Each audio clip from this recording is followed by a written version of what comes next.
Hoy tenemos el placer de predicar desde aquí, desde la casa, y llevarles un mensaje a ustedes allá, a todos los que están viéndonos por las redes.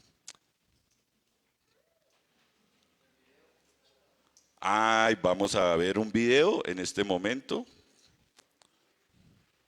Conexión Vital Internacional. Somos Conexión Vital Internacional. Somos una gran familia.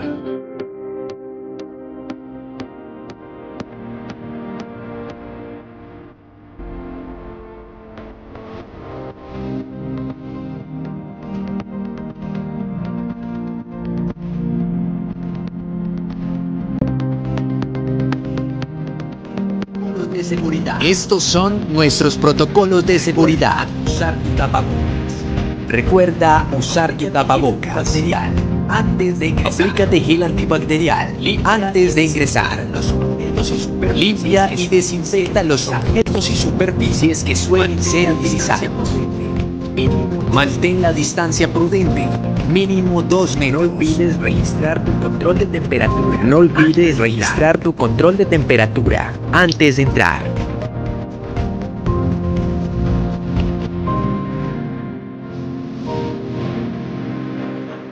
Dale un fuerte aplauso al Señor por esto. Quiero que le demos un fuerte aplauso al Señor Jesús por la vida de mi esposa, la profeta Joana Lemus, que hoy nos trae una palabra de bendición. Bueno, a mi esposa sí le doy el besito.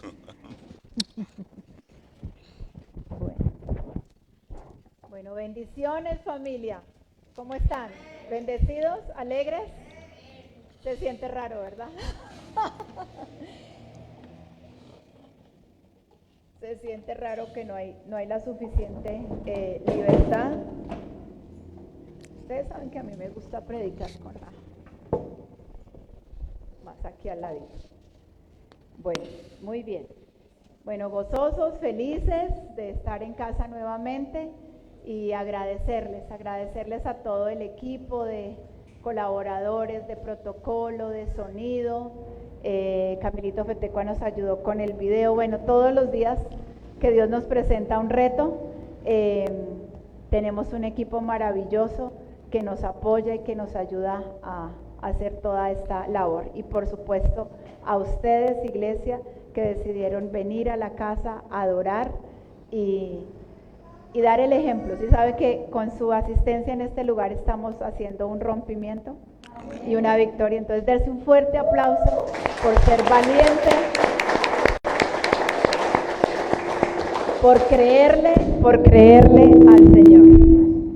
Uy, bueno, listo. Bueno, acompáñame para recibir la palabra del Señor. ¿Cuántos vinieron a recibir una palabra del Señor? Amén. Muy bien. Vamos a orar entonces y a ponerle este tiempo al Señor. Espíritu Santo, amado Señor, te damos gracias, Padre, por estar en este lugar, Señor, por estar de nuevo en la casa, Señor.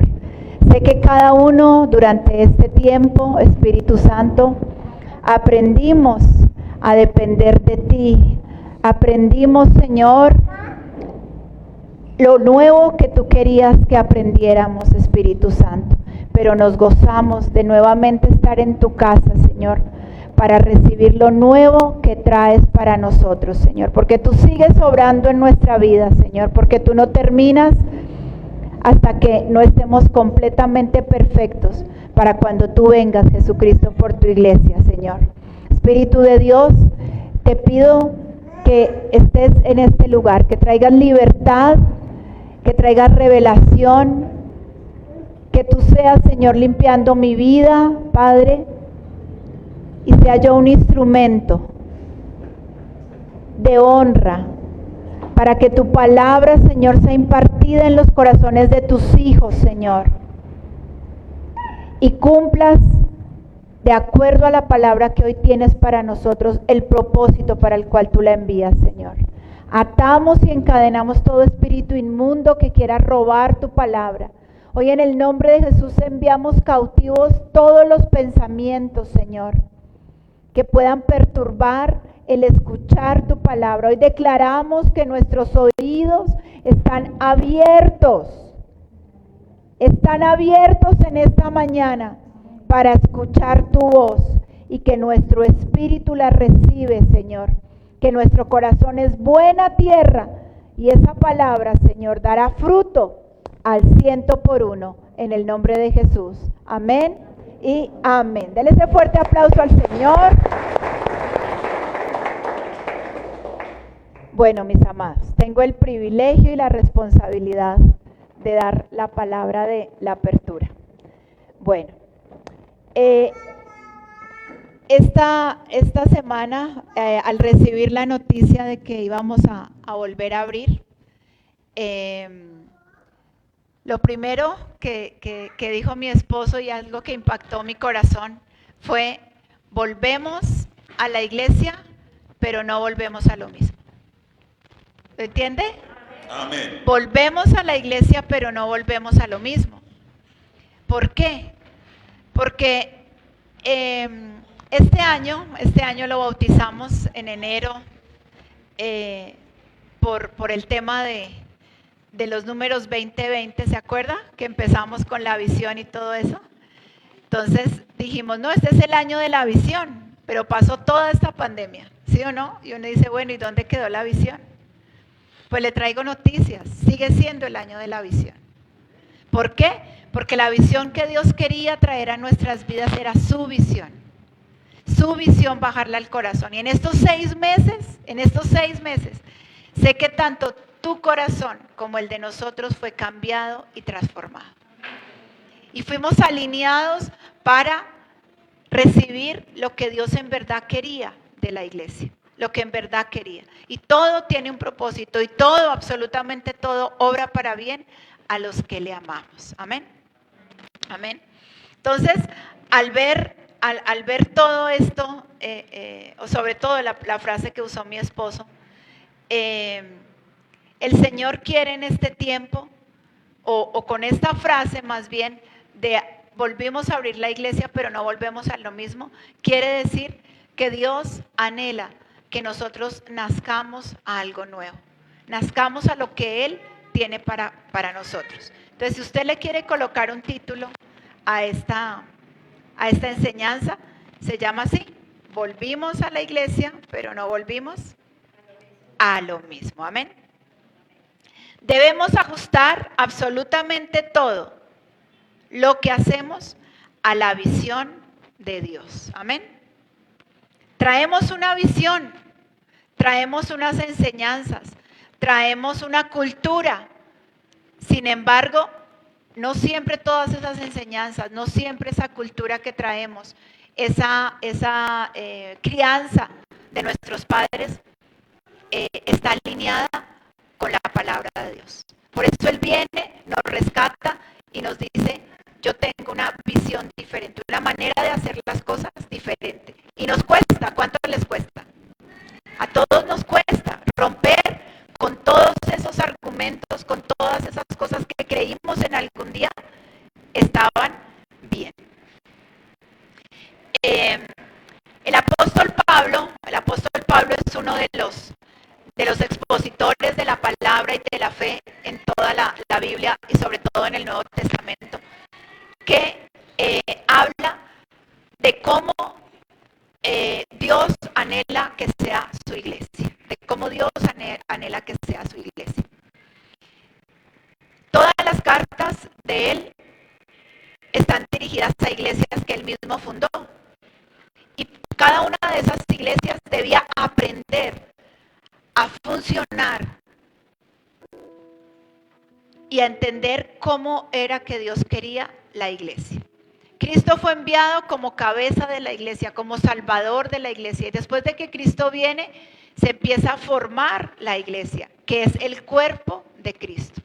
Y en estos 6 meses también aprendimos que la iglesia no era un lugar, ¿verdad? Sino que la iglesia somos ¿quiénes? Nosotros. Yo soy la iglesia, diga. Yo soy la iglesia. Y como yo funcione, en lo natural o en lo espiritual, pues va a ser el resultado de la iglesia, va a ser el resultado de ese cuerpo. Pero Dios me decía, yo vengo por una iglesia santa, por un tipo de iglesia diferente. Sin embargo, estamos en ese proceso de transformación, estamos en ese proceso de crecimiento, de aprender todos los días de cuál es la iglesia por la cual Jesús viene. Y esta pandemia nos enseñó eso, nos volvió a alinear, a entender que tenemos que aprender a funcionar unidos, coordinados, aunque no estemos en un solo lugar. Aprendimos que si un miembro se duele, pues todos deben sentir el dolor con él. Y Pablo enseñaba como fundador de todas estas iglesias a cada una a funcionar de acuerdo a la manera de Dios. Aunque en muchas de sus cartas él estaba preso, seguía mirando tanto el estado espiritual de su iglesia como seguía dándoles instrucciones. Y hoy vamos a hablar de una de esas tantas iglesias, o de unas dos o tres iglesias. Y está esta carta dirigida a la iglesia de Éfeso. ¿Sí trajeron Biblia? Aquí sí los puedo ver bien, entonces saque su espada. Aquí sí los puedo ver bien quién trajo la espada o quién no. Bueno, y vayamos a Efesios 4, del 1 al 7.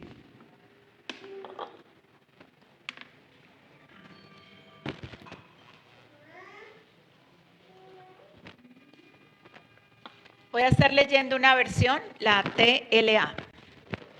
¿Usted la sigue? ¿Sí la podemos proyectar? Sí, gracias. Excelente, ese equipo ha trabajado, ya tenemos muchas versiones de la Biblia. Muy bien. Bueno, vamos a leer entonces aquí con la pantallita. Traducción del lenguaje actual. Usted va a leer la Valera, pero quiero que le ponga mucha atención a esta versión un poco más clara o actual. ¿Quién está hablando aquí? Pablo. ¿A quién le está dirigiendo esta carta? A la iglesia de Efesios. ¿Y qué le dice?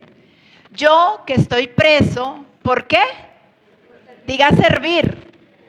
Por servir al Señor Jesús. ¿Qué tal eso? ¿Sí le ha pasado? Yo que sirvo al Señor, me pasan cosas no siempre tan buenas. ¿Por qué, Señor? ¿Sí o no?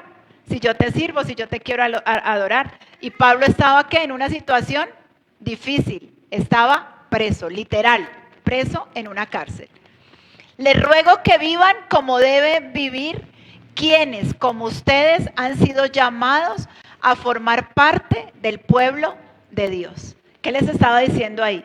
Los invito a que vivan ahora de una manera que glorifique a Dios, porque fueron llamados a ser hijos de Dios y deben vivir, ¿se acuerda? Una prédica que el Señor también me permitió a recoger el reguero, vivir a la altura de ese llamamiento, ¿se acuerda?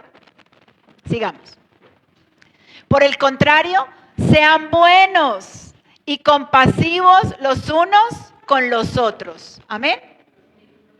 Y perdónense,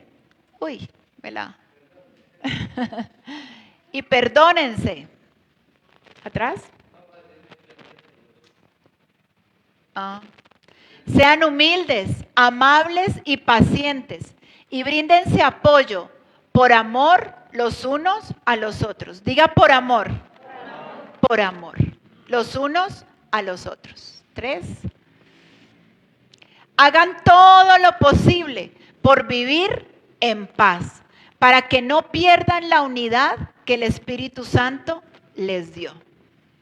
Solo hay una iglesia, solo hay una iglesia, solo hay un espíritu, y Dios los llamó a una sola esperanza de salvación. Solo hay un Señor, una fe y un bautismo. Solo hay un Dios que es el Padre de todos, gobierna sobre todos, actúa por medio de todos y está en todos. A cada uno de nosotros Cristo nos dio las capacidades que quiso darnos, o los dones, dice la Reina Valera. En esta porción bíblica nos enseña varias características de una iglesia saludable, de una iglesia que es el anhelo y el deseo de Dios que funcione como su cuerpo, por la clase de iglesia que Jesús viene. Amén. Y son 4 aspectos, pero creo que por el tiempo esto nos va a llevar 2 enseñanzas y vamos a ver hoy 2 características de esa iglesia. Y es lo que Dios quiere enseñarnos, porque no vamos a volver a lo mismo. Amén.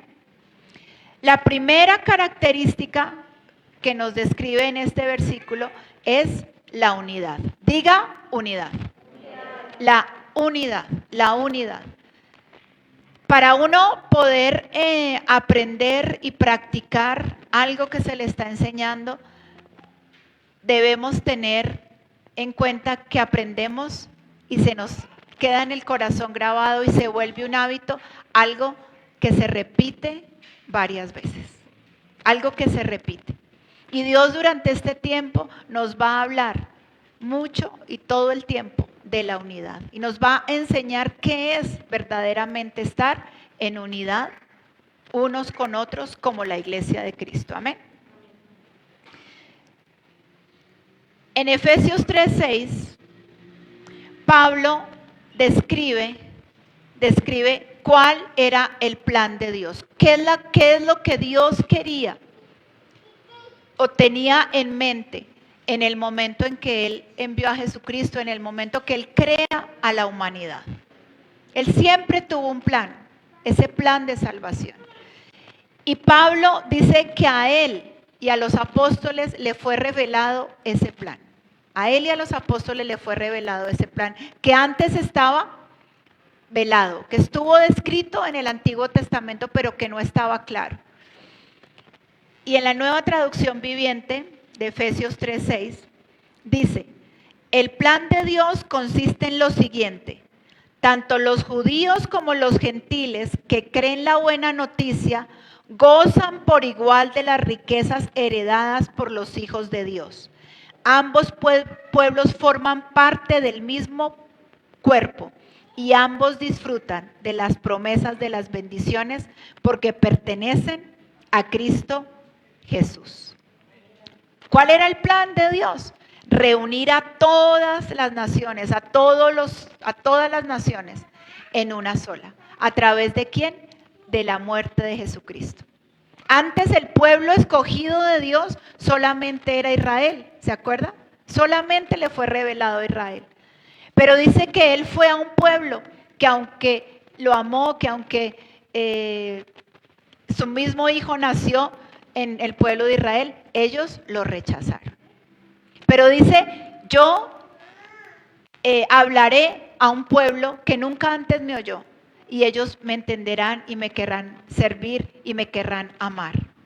Y a través de su Hijo Jesucristo es que Dios une a todos, no solamente para la salvación, sino para que seamos herederos de todas las promesas y de todas las bendiciones que Dios tiene para nosotros como hijos. Amén. Dele un aplauso al Señor.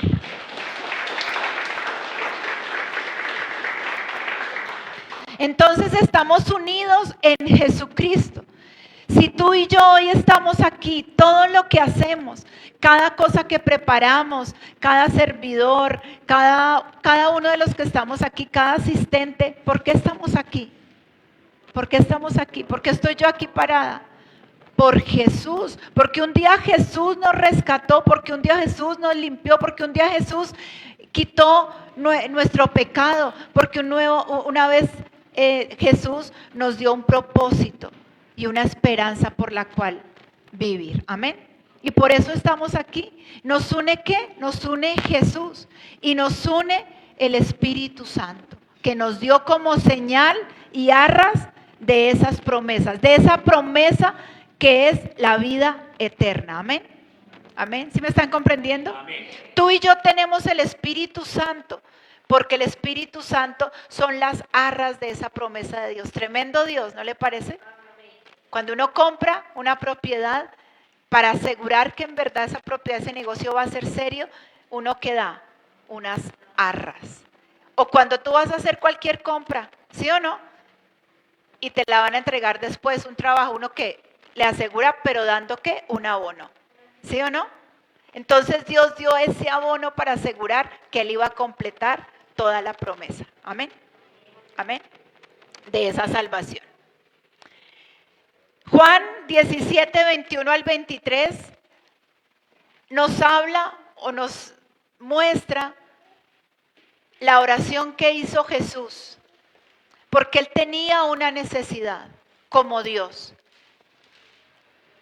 Padre, Hijo y Espíritu Santo tienen una necesidad y Jesús aquí la manifiesta y dice, yo quiero, anhelo, oro y te pido que por favor la iglesia sea una, como tú y yo somos uno.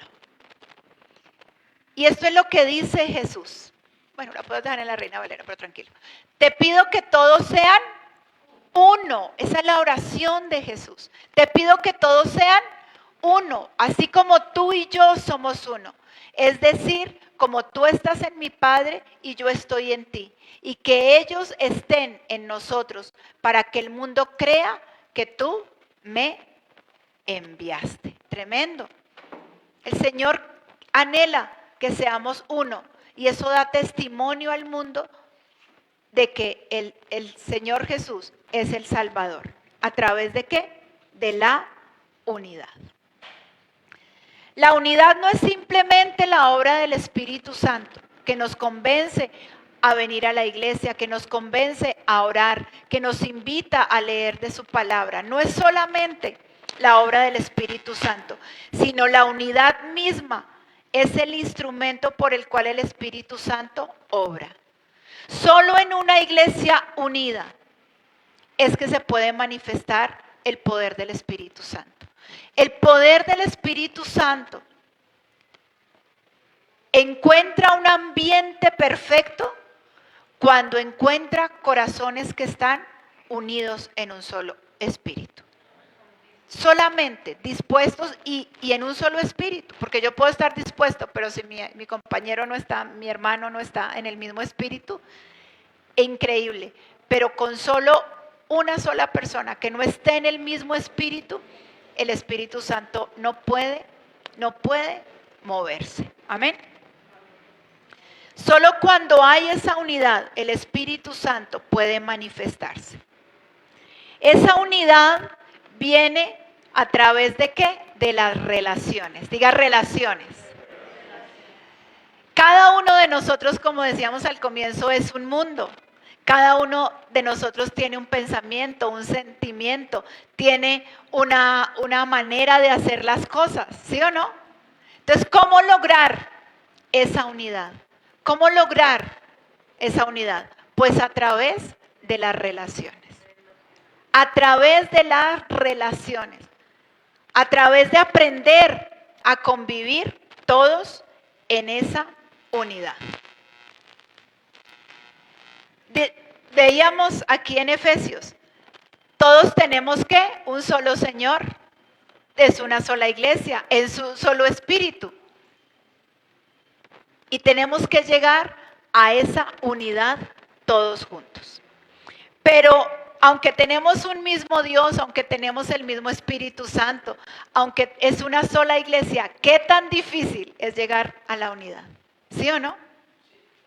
Es muy difícil llegar a esa unidad. ¿Cómo? Porque somos cada uno diferentes. Pero en la práctica es muy difícil.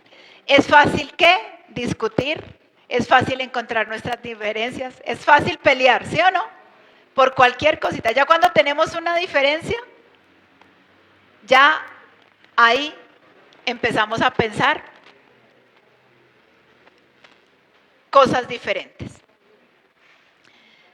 La unidad requiere de un gran esfuerzo y Pablo nos invita, ahí en el verso 3 de Efesios 4, nos invita a procurar esa unidad a través de ¿qué? Del vínculo de la paz. Cuando tú y yo, y Jesús lo dijo en el Sermón del Monte, bienaventurados los pacificadores. ¿Bienaventurados los peleones? ¿Los conflictivos? No, porque alguien que cuando estamos continuamente en conflicto, cuando estamos continuamente ansiosos, muy susceptibles, ¿quién puede tener paz? No. Y entonces si yo estoy con todos esos sentimientos en mi corazón, pues voy a transmitir eso. Y voy a estar irritable por cualquier cosa. Si me corrió la silla, que este es mi puesto. Como antes, ¿no? O sea, tenía mi lugar y ahora ya no puedo tener mi lugar.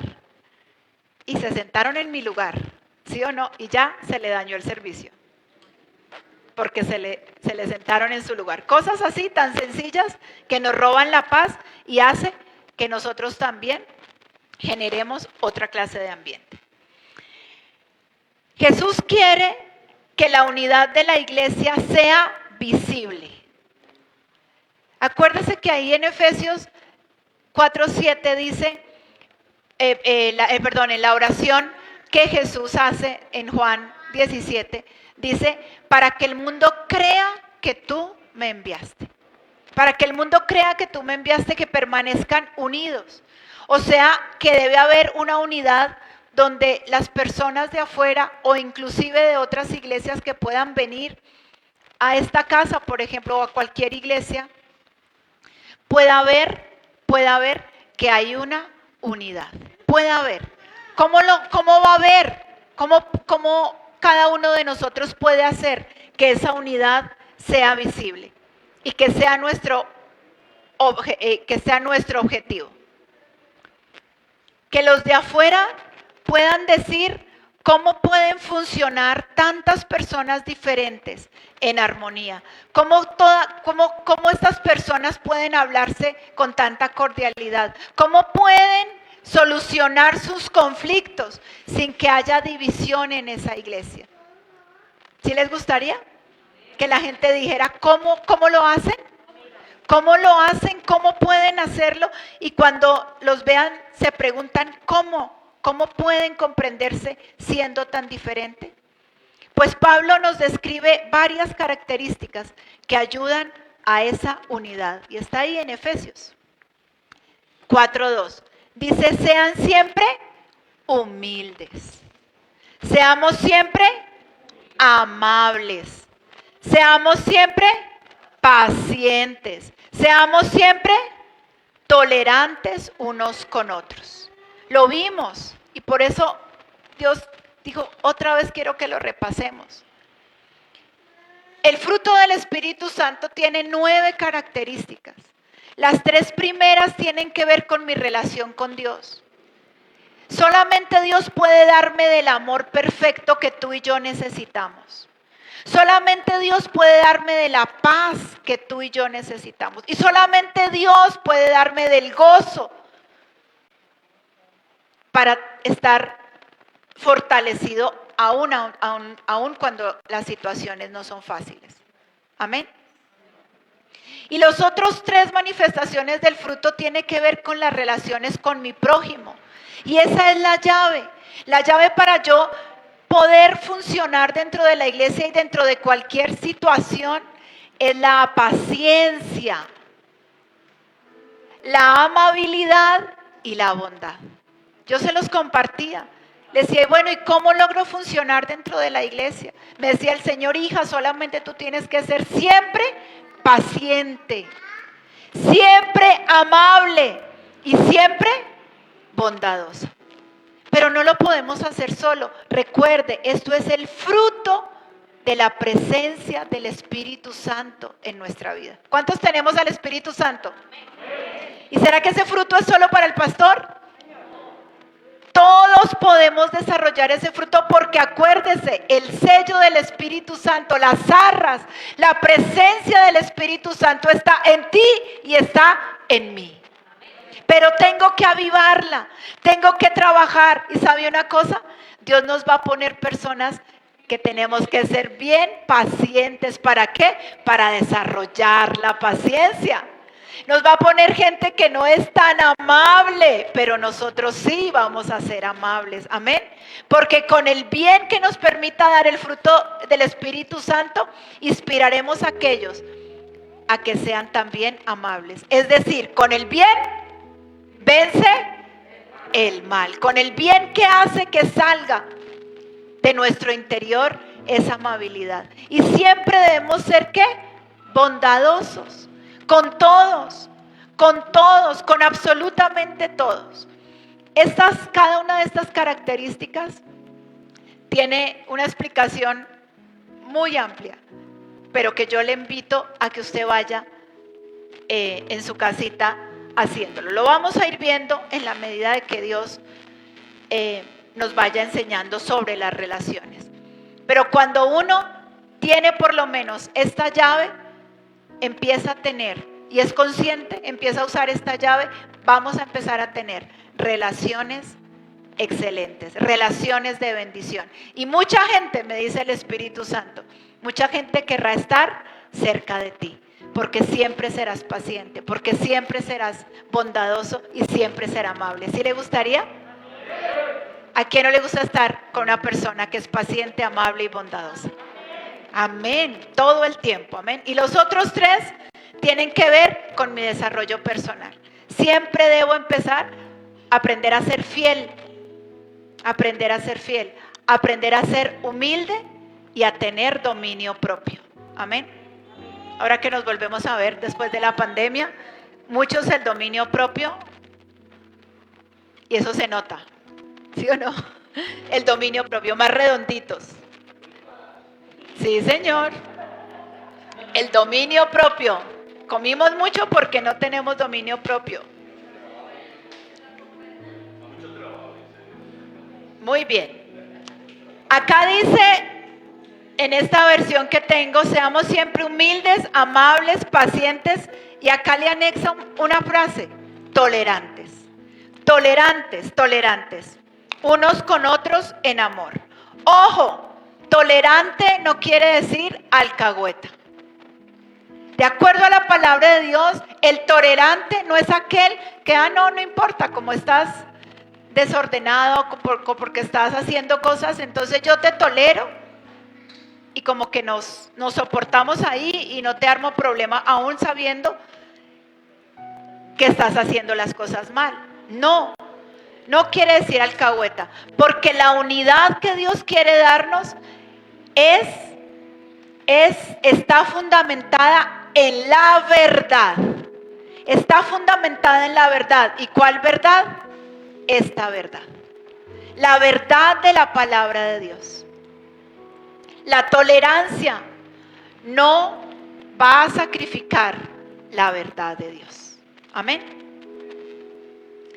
Un predicador escribió lo siguiente: la verdad se vuelve difícil si no se suaviza por el amor. El amor se vuelve blando si no es fortalecido por la verdad. Tremendo, ¿sí? La verdad se vuelve difícil cuando no se suaviza con el amor. Y el amor se vuelve blando si no es fortalecido por la verdad. Tremendo esto. En mi caso personal, como ya les he compartido, yo era de las que había aprendido del mundo que la verdad duele, pero hay que decirla. ¿Sí o no? Ser franco, hay que ser franco. Hay que decir la verdad sin importar lo que el prójimo sienta. ¿Y sabe qué? Esta es una sabiduría carnal y diabólica. Una sabiduría que viene del mundo y que no es la que enseña el Señor.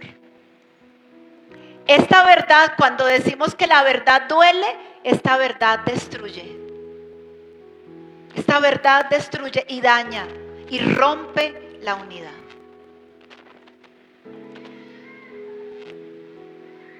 Esta no es la manera de Jesús.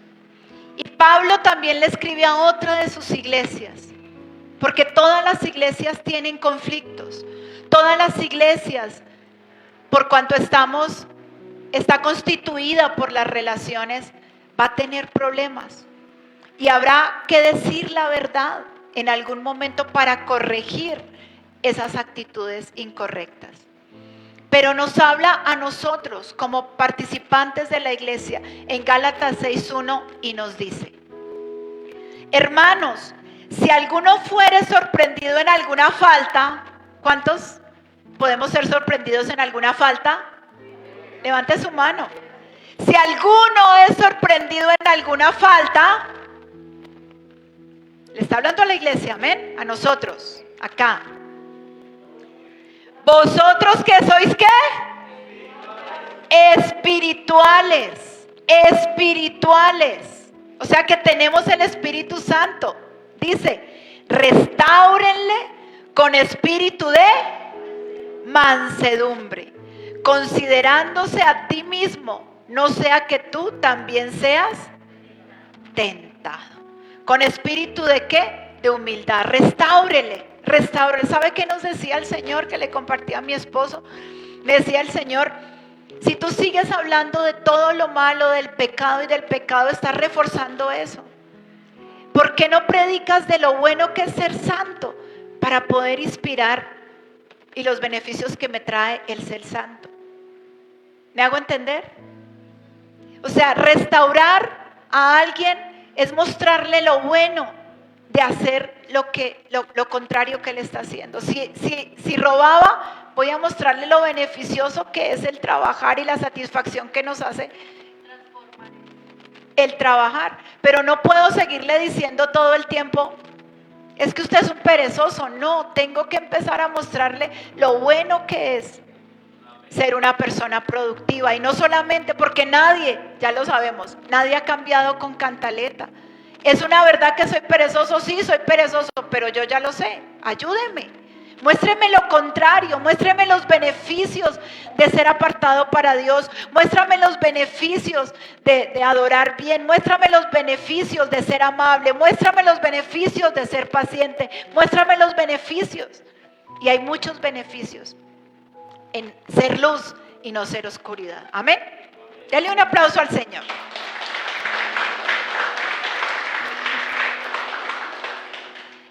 Tremendo esto. Cuando decimos la verdad en amor, cuando decimos esta verdad en amor, viene la libertad y soy portador de liberación.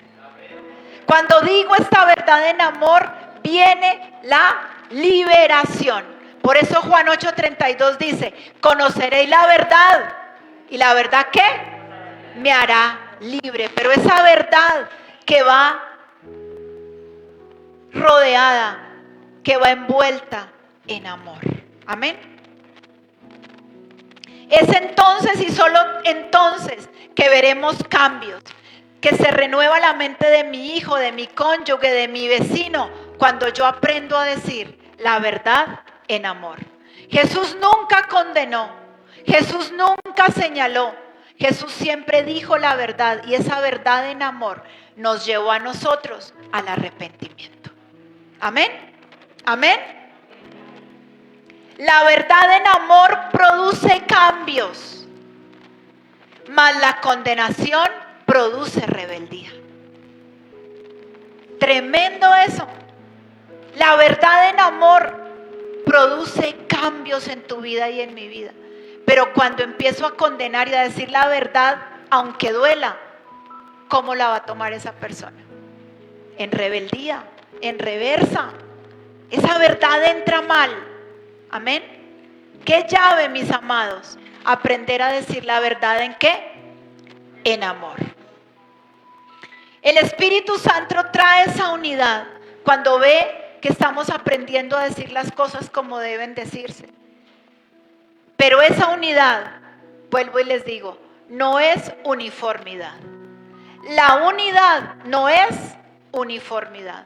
Porque ahí en Efesios 4:7 dice que Jesús llevó cautiva la cautividad y dio dones a los hombres. Y esto que subió no es sino que también bajó, porque todos los dones estaban cautivos y los tenía el enemigo cautivos y presos. Pero Jesús dice que los arrebató, los liberó y nos los dio a cada uno de nosotros. Y el punto es aprender a funcionar con cada una de esas gracias, con cada uno de ese don, en común unidad. Cada uno tiene una gracia. ¿Cuántos tienen gracia? Cada uno tenemos gracia. Cada uno. Y vuelvo y repito. Diga conmigo. Yo tengo gracia. Tú tienes gracia. Diferente gracia. Pero tengo gracia. Amén. Nadie, Dios no nos dejó sin gracia, sin un don. Es diferente el tuyo y el mío. Pero en las pequeñas cosas, Dios nos ayuda con la otra persona para que funcionemos y salgamos a ser testimonio de una iglesia que puede funcionar a pesar de sus diferencias, que nos complementamos. Amén. Esa es la unidad, no significa que estemos uniformes. ¿Y a quién les da esos dones? ¿A quién le da esos dones? ¿Y a quién le da esos dones? Y me impactaba encontrar esto. Dice en Joel 2, que el Espíritu de Dios sería derramado sobre toda carne. Que iba a venir un tiempo donde el Espíritu Santo ya no iba a posarse sobre esos profetas, sobre esos reyes que en algún momento hablaron y fueron iluminados por el Espíritu Santo, sino que iba a venir un tiempo donde su Espíritu se iba a derramar sobre toda carne. Pero quiero que mire muy bien, y vamos a tener dos citas bíblicas, Joel 2, 28, 29 y Hechos 2, 14 al 18. ¿Qué nos dice Joel 2, 28, 29? Reina, sí, mejor.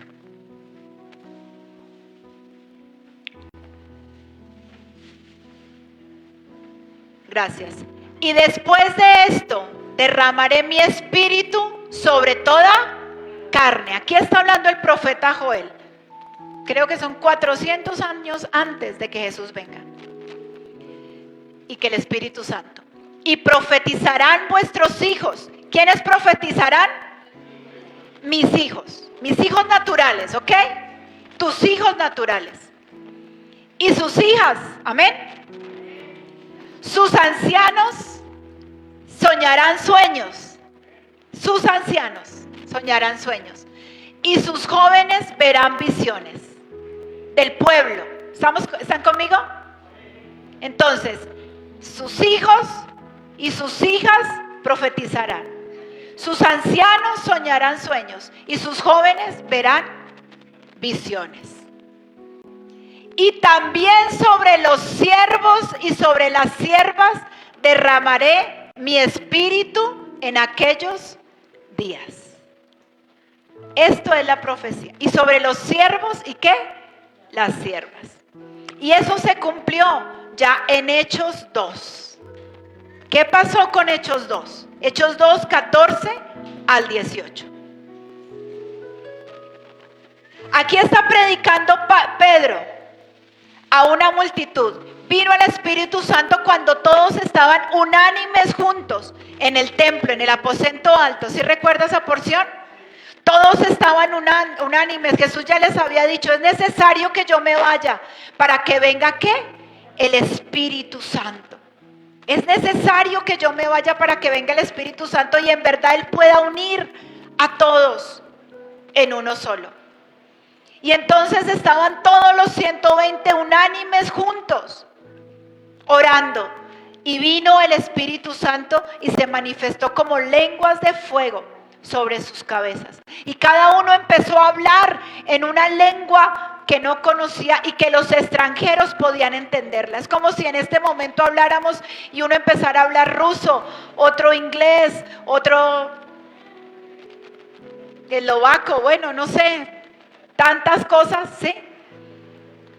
Y esa es otra, francés, italiano, Y tú no has estudiado nunca para eso, pero entienden. Y lo que ellos entienden es que tú y yo estamos anunciando que Jesús es nuestro Salvador y que van a tener vida eterna. Y lo entendían.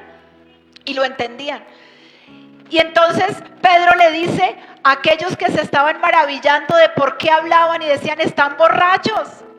Están borrachos. Y Pedro dijo, es su primer discurso y dice, estos no están borrachos, sino que hoy en este lugar se ha cumplido la promesa de Joel.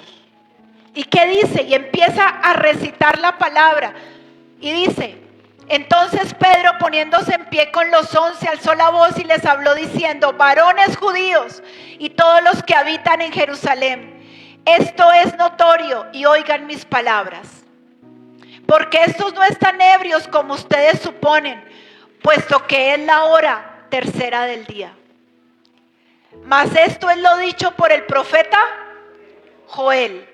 Y en los postreros días, dice Dios, derramaré mi espíritu sobre toda carne, y sus hijos y sus hijas profetizarán. Sus jóvenes verán visiones. Sus ancianos soñarán sueños. Y de cierto, oiga esto, mis siervos y sobre mis siervas en aquellos días derramaré de mi espíritu y profetizarán.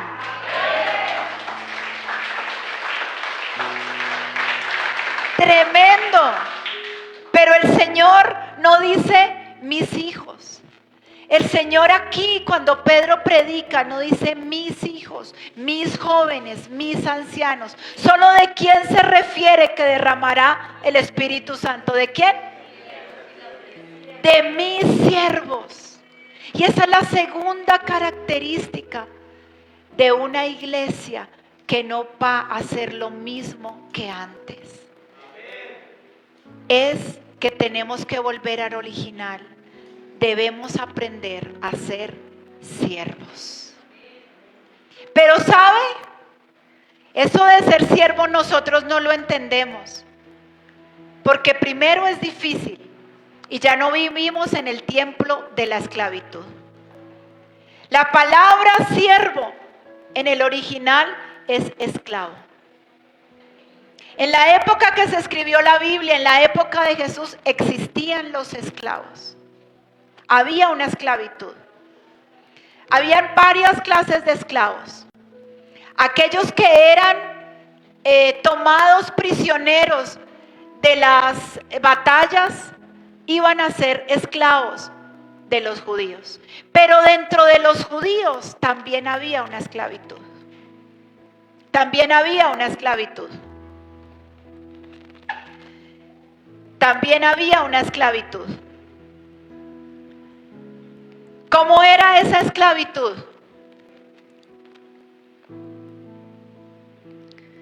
Para la palabra siervo habían dos palabras en griego: doulos, que es siervo, y diácono, que también es siervo o servidor. Las dos palabras en griego.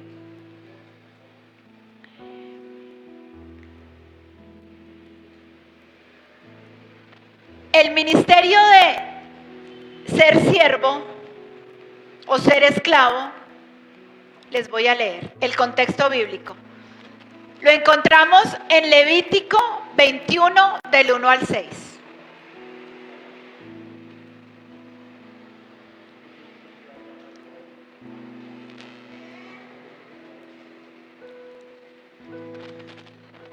Y dice, Jehová dijo a Moisés, habla a los sacerdotes, hijos de Aarón, y diles que no se contaminen, ¿no? ¿Qué es esto? 21, del 1 al 6 o del 1 al 6. Bueno, entonces desde el 1, a ver, entonces que no estoy mal.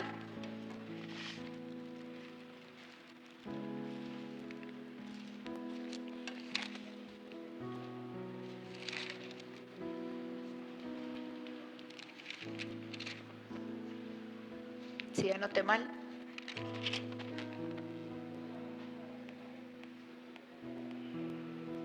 Bueno, ¿Será del 1 al 6? No.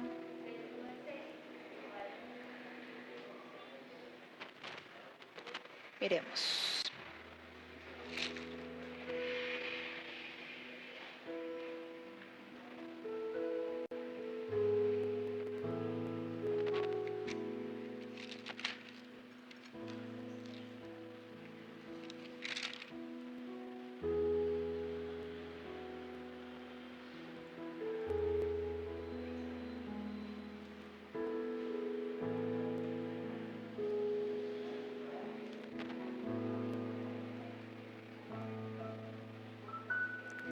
Están las leyes de los esclavos.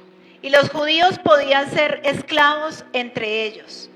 Pero la esclavitud de este tiempo no era como la que conocemos en este tiempo.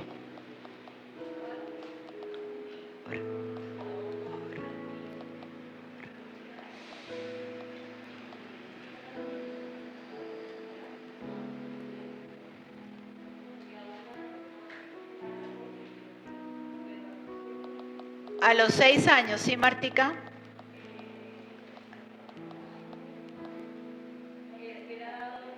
Sí. Éxodo 21. 21, sí. Éxodo. Ah, es que no es Levítico, es Éxodo. Éxodo 21, 2. Éxodo 21, 1 y 2. Leyes sobre los esclavos. Muy bien, aquí anoté mal el Levítico. Éxodo 21. 1. Estas son las leyes que les propondrás. Si comprares siervo hebreo, 6 años servirá, mas al 7º saldrá libre, de balde. Si entró solo, solo saldrá. Si tenía mujer, saldrá él y su mujer con él. Y si su amo le hubiere dado mujer y ella le diere hijos o hijas, la mujer y sus hijos serán de su amo y él saldrá solo. Y si el siervo dijere, yo amo a mi señor, a mi mujer, a mis hijos, no saldré libre. Entonces su amo lo llevará ante los jueces y le hará estar junto a la puerta o al poste. Y su amo le horadará o le perforará la oreja con lesna y será su siervo para siempre. ¿Qué pasaba? La esclavitud de este tiempo entre los antiguos era algo muy diferente a la esclavitud que hasta ahora conocemos, que deshonra y le quita dignidad al ser humano. Algunas personas que eran pobres y que no podían pagar sus deudas, o más bien insolventes, eran obligadas por la ley a prestar sus servicios a sus acreedores por un cierto número de años, siempre solamente 6 años. El hombre que cometiera un robo recibía una multa equivalente a 7 veces la cantidad robada. En vez de cargar al país con el gasto de una prisión, porque estar prisionero cuesta, y si no tenía dinero para pagar, era puesto bajo esclavitud hasta que pudiera comprar de nuevo su libertad. Y otra persona que podía ser esclava era las personas que vivían en extrema pobreza. Esta persona podía vender sus servicios durante los 6 años prescritos en este versículo. Algunas personas ricas que estaban, las personas ricas que los recibían como esclavos, estaban obligadas a darle casa, vestido y alimento por 6 años. La ley establecía aquí que si un hombre se vendía a sí mismo o era vendido a causa de su insolvencia a su amo, al final de 6 años podría irse y salir libre. Tenía entera libertad de abandonar la casa de su amo y de irse a donde quisiera. Esto aparentemente tiene un carácter de una esclavitud muy leve, ¿verdad? Y ciertamente era así, porque traía un beneficio para la persona esclavizada. que con frecuencia los hombres rehusaban la libertad. Preferían continuar como estaban, sirviendo a sus amos. Y en esos casos el hombre debía decir con claridad y ante los jueces y de manera clara y precisa, para que no hubiera duda al respecto de que querían continuar siendo esclavos en esta casa al servicio de su amo. Y si no quería permanecer en libertad, debía ir ante los jueces y después de haber comunicado su deseo y de manifestar que su motivo era el amor por su amo, porque sí, eran bien tratados. Porque durante el tiempo que él sirvió, tuvo hijos, consiguió esposa a su servicio. Entonces su oreja era abierta contra la puerta de una casa. Y esta ceremonia tenía por objeto poner ciertos obstáculos a la persona que solicitaba esto, para darle la oportunidad de pensarlo bien y decir, no me voy a someter a este dolor. Y podría irse libre como correspondía. Pero habían otros que amaban tanto a su amo que se sometían a este dolor por amor durante el resto de su vida. La característica de un esclavo, de un siervo, es aquel que obedece,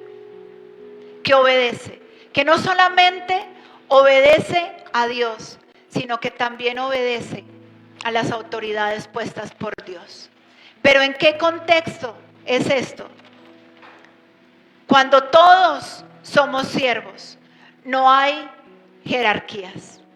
El mundo nos ha enseñado algo que admiramos y es el liderazgo. La palabra líder no se vino a usar sino hasta hace 200 años atrás. ¿Hace cuántos fue escrita la Biblia? Y en la Biblia, y solamente en una traducción, que es la Biblia de las Américas, en Hechos, habla de liderazgo. De resto, toda la Biblia habla de ser siervos. La autoridad que se nos ha dado a los pastores, a los mentores, toda esa autoridad es una autoridad dada, pero bajo el principio de ser siervos, esclavos los unos de los otros, en servicio. Pero el mundo nos vendió la idea del liderazgo, y el liderazgo es aquel que está primero, el liderazgo es aquel que habla, el liderazgo es aquel que manda, que empuja. Pero en el original de la palabra se nos dice que era un doulos, que era un siervo, un esclavo. Y los que se llamaban líderes eran aquellos considerados como cabecillas de algún movimiento revolucionario. Pablo, de todas sus 13 cartas, por lo menos en 3 o 4 de ellas, siempre se presenta como Pablo, siervo del Señor. Toda la autoridad que se nos da es porque viene de él servicio. Pablo dice, siervo de Jesucristo, llamado a ser apóstol. Así que ninguno que es llamado a un ministerio lo puede hacer sin que primero sea siervo. Y puede sonar muy bonito, pero el tema del liderazgo en la iglesia se metió, pero no tiene nada que ver con la iglesia original. Y esa palabra liderazgo nos ha traído muchos problemas. Esa palabra liderazgo ha traído competencia. Esa palabra liderazgo ha traído distancia. Y Jesús lo dijo, el que quiera ser el mayor de todos debe ser su siervo.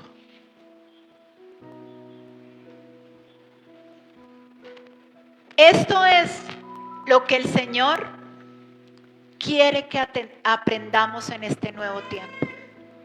Cuando aprendamos a ser siervos por amor primero de Dios y por ese amor que le tenemos a Dios, servir a nuestro prójimo, en ese momento la gente de afuera querrá estar en una iglesia donde es servida y donde es amada.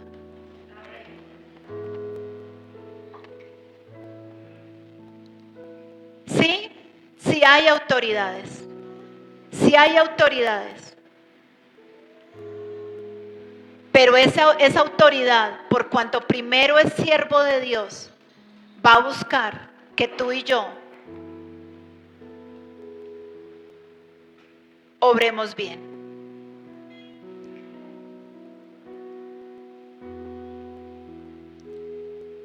En Romanos 13 del 1 al 4 dice que el problema es que no siempre los hombres que nos dirigen van a estar bien. Le pasó a David, el siervo de Saúl, que estaba mal, pero David obedeció y cuando su vida estuvo en peligro, mejor huyó antes de levantar su mano contra su autoridad. Mateo 10:24 dice Jesús, el discípulo no es más que su maestro, ni el siervo más que su señor. Uno puede estar bajo la autoridad de alguien sabiendo que uno tiene mayor conocimiento de muchas cosas, que tal vez uno puede hacer las cosas mejor de la persona que está siendo puesta por autoridad. Sí, yo sé, pero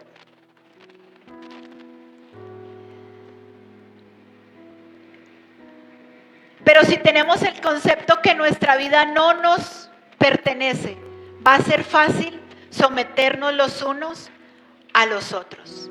¿Qué actitud debo asumir cuando la autoridad que fue puesta por Dios, porque dice que todas las autoridades han sido puestas por Dios? ¿Qué actitud debo asumir frente a un siervo de Dios que Dios lo ha puesto con autoridad? Aún sabiendo que está haciendo las cosas mal, aún sabiendo que yo sé más y que puedo hacerlo mejor que esa persona. Como siervo fiel y prudente, debo llamar a mi autoridad a un lado y expresarle las cosas que yo sé. Nunca un siervo va a hacer quedar mal, ni va a tratar de que quede mal delante de las otras personas. No lo va a avergonzar, ni tampoco lo va a irrespetar. Un siervo fiel y prudente es aquel que tiene la capacidad de ver los errores en otro, pero no lo expone a la luz. Lo saca aparte y le dice lo que no le incomodó, le dice que hay otra manera de hacerlo, tal vez mejor que él conoce. Mateo 24, 45 al 47 dice, Jesús dijo, ¿quién es? Pues el siervo fiel y prudente, el cual puso su Señor sobre su casa para que les dé alimento a su tiempo. Bienaventurado aquel siervo al cual su Señor venga y le haya haciendo así. De cierto os digo que sobre todos sus bienes lo pondrá. Cuando yo como siervo, todos trabajamos como siervos, aún con ese siervo de autoridad, y manejo las cosas de una manera correcta, el Señor ve la actitud de mi corazón y te aseguro que por cuanto no has avergonzado a tu autoridad, por cuanto no has avergonzado a tu hermano, eres confiable y te aseguro que estás preparado para una promoción. Para una promoción. Pero ¿cuál es el siervo fiel y prudente? Otra actitud que debe tener el siervo es vaciarse, despojarse. Vaciarse, despojarse. Jesús es Dios, pero Él se vació, se despojó. Él tenía todo lo que un rey podía tener. La autoridad, el servicio de los ángeles. Él tenía las riquezas, pero dice que Él se vació, se despojó de todo voluntariamente.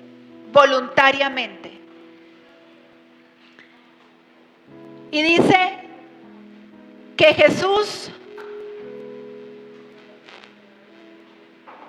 no tuvo el hecho de ser Dios como algo a que aferrarse, sino que se vació de su naturaleza, de su gloria, de sus atributos para poder venir a la tierra y tomó la forma del siervo. Él dejó la altura de rey para bajarse y hacerse siervo.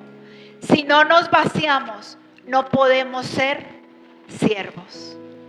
Y esto nos habla de un proceso, porque tenemos que despojarnos. Inclusive, si yo le doy algún valor a mi apellido, si le doy valor a que tengo casas, fincas, dinero, carros, o le doy siquiera el valor a mi tiempo, por encima de cualquier otra cosa, ya estoy dejando de ser siervo. ¿De qué tenemos que vaciarnos para formar o para tomar esa forma de siervos? Apellido, conocimientos, de la ropa, de la casa, del carro, del tiempo. Un siervo no tiene nada. Un siervo no se considera dueño de nada, porque es un esclavo. Tiene todos los beneficios de su amo, es solo administrador. Pero él no es dueño de nada. Nada lo hace valer. Puede disfrutar de todo lo que hay en la casa, pero no es dueño de nada.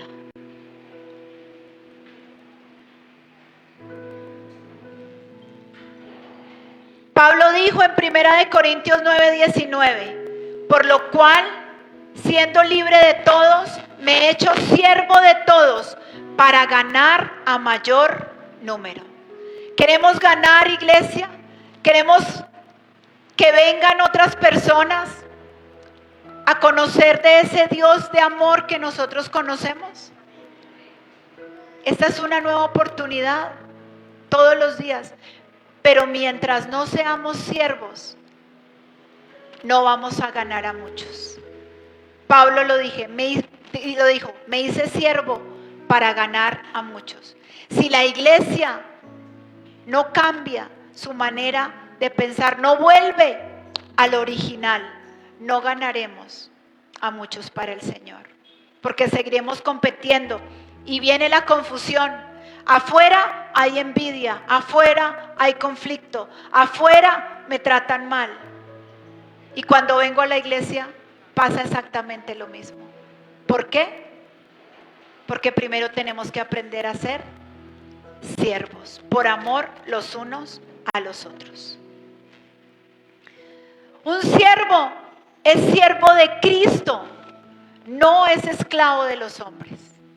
¿Cómo así? ¿Cómo así? ¿Sabe cuándo yo me vuelvo esclavo de los hombres?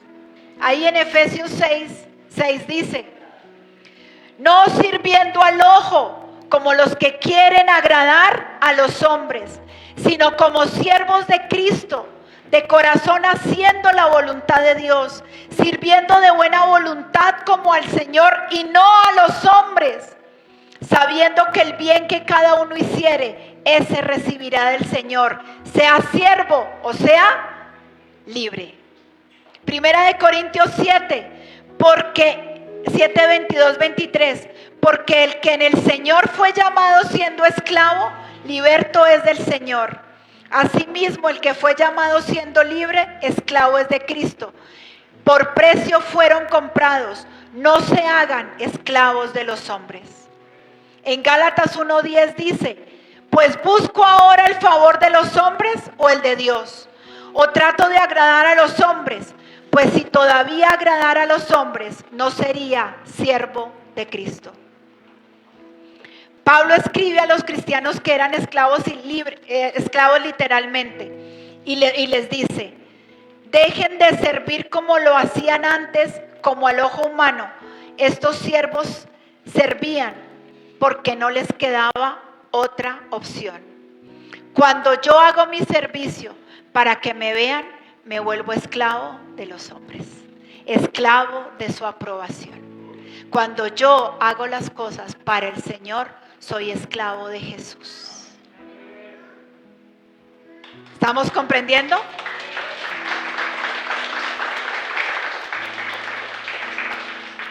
El problema de la iglesia es que le sirve o solo sirve cuando el hombre lo está viendo, porque quiere agradar a los hombres. ¿Cómo hemos servido hasta ahora, iglesia? ¿Para agradar al hombre? ¿Para que el hombre nos mire? ¿O hemos servido para el Señor? Alguien me decía en medio de todo este proceso de transformación, es que somos iguales, somos iguales. Y como venimos de una formación de una iglesia donde uno de sus propósitos o el fundamento para que todas las personas llegaran, el lema era hacer de cada persona un líder. ¿Están comprendiendo lo que en este contexto significa eso? Y producto de esa formación veníamos maltratados porque mi líder quería que someterme, a formarme a que yo hiciera. Inclusive llegaron a decir muchos pastores o mentores que tuvimos, si tú no te pareces a mí, no eres mi hijo. Si tú no eres igual que yo, no eres mi hijo espiritual. Rompiendo muchas cosas de la diferencia y lo único que Dios ha hecho de cada ser humano. La autenticidad, gracias. La individualidad. Nos enseñaron todo esto, iglesia, y eso está mal. Y Dios quiere que volvamos a la iglesia original. A ser siervos. No somos iguales. Porque ¿sabe qué quiere el Señor? Que veamos al otro como superior. El pastor y yo estamos aquí para servirles, no para enseñorearnos. No para enseñorearnos. Es difícil hacer lo que un siervo hace, porque un siervo hace las tareas más feas. Jesús lavó los pies de los discípulos y esa era una tarea de un esclavo. Pero no es así el acto en sí, porque yo puedo lavar los baños y decir, esa es la tarea más fea, ¿sí o no? Pero es que la actitud. Cuando Jesús lavó los pies de los discípulos, quería darles una enseñanza. ¿De qué sirve que lavemos los pies de un hermano si nuestra actitud indica otra cosa? Si lo estoy haciendo por obligación o por hipocresía o por guardar un puesto o un lugar. Porque me vean. Filipenses 2:3. Un verdadero siervo mira a otros como superiores a él. Por eso Jesús pudo servir a los hombres, porque los vio superiores. Marcos 10:44 dice, el que de vosotros quiera ser el primero, será siervo de todos. Bajo este concepto, un pastor, un líder, un mentor, es el siervo de todos. Y otra última característica ya para terminar. Debemos ser siervos, pero por amor. Por amor. Segunda de Corintios 4:5 dice, porque no nos predicamos a nosotros mismos, sino a Cristo Jesús como Señor y a nosotros como siervos, sus siervos, por amor a Jesús. Dios habla hoy, dice, no nos predicamos a nosotros mismos, sino a Jesucristo como Señor. Nosotros nos declaramos simplemente servidores de ustedes por amor a Jesús. Y es cuando vemos en Éxodo 21 que este siervo decía, yo quiero estar todo el tiempo con mi amo, porque es bueno, porque aquí Él me ha dado familia, porque aquí Él me ha dado hijos, porque Él me ha dado sustento. Y yo, por amor, hago una señal en mi oreja y decido quedarme con Él por amor. Decido quedarme con Él por amor.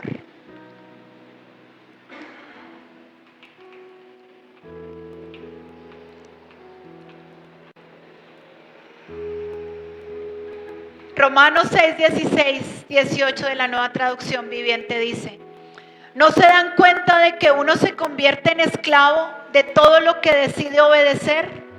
Uno puede ser esclavo del pecado, lo cual lleva a la muerte, o puede decidir obedecer a Dios, lo cual lleva a una vida recta. Antes ustedes eran esclavos del pecado, pero gracias a Dios ahora obedecen de todo corazón la enseñanza que les hemos dado. Ahora son libres de la esclavitud del pecado y se han hecho esclavos de la vida recta. Uso la ilustración de la esclavitud para ayudarlos a entender todo esto, porque la naturaleza humana de ustedes es débil. En el pasado se dejaron esclavizar por la impureza y el desenfreno, lo cual los hundió aún más en el pecado.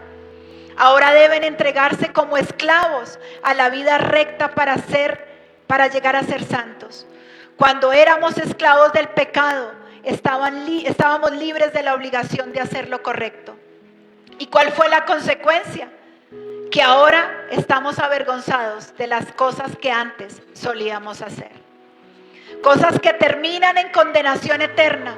Pero ahora quedamos libres del poder del pecado y nos hemos hecho esclavos de Dios. Ahora hacemos las cosas que llevan a la santidad y que dan como resultado la vida eterna. Porque la paga del pecado es muerte, pero el regalo que Dios da es la vida eterna por medio de Cristo Jesús, Señor nuestro. Denle un aplauso al Señor.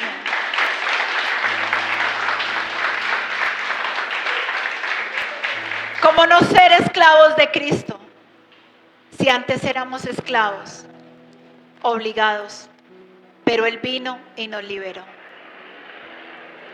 ¿Cómo no ser esclavos por amor de aquel que nos liberó, que nos sanó, que nos permitió tener una familia? Yo tengo que agradecerle a Dios todo. Me dio un esposo, me permite servirle. Y durante todo este proceso me ha corregido. Y todos los dones, toda la experiencia que podamos tener, todo el conocimiento que pudimos haber escogido, haber aprendido, porque pasaste por una universidad, porque pasaste por una empresa, porque allí tal vez nos enseñaron cosas que ahora lo que Dios anhela es que las pongamos al servicio de todos, no para vanagloriarnos, no para humillar a otros, sino para mostrar a Dios y usar todos esos dones y toda esa capacitación que nos ha dado el Señor al servicio de los unos a los otros, por amor a Cristo. Y en esta mañana nosotros, juntamente con el pastor o con el apóstol, nos ponemos a su servicio, porque ya no somos más, sino somos inferiores a ustedes, para poder hacer de ustedes esa iglesia por la cual Jesús viene, una iglesia que no está herida, una iglesia que no está lastimada, una iglesia que no está oprimida y que ha aprendido a funcionar coordinadamente para hacer testimonio para aquellos de afuera. Y el Señor así va a traer a muchos que están dolidos para poderlos restaurar acá, con tu amor, con tu comprensión, con tu humildad. Y veremos una manifestación poderosa del Espíritu Santo, porque cuando Él vea en nuestros corazones esa actitud, si hasta ahora hemos visto rompimiento, se cumplirá la palabra de Habacuc: la gloria postrera de esta casa será mayor que la primera.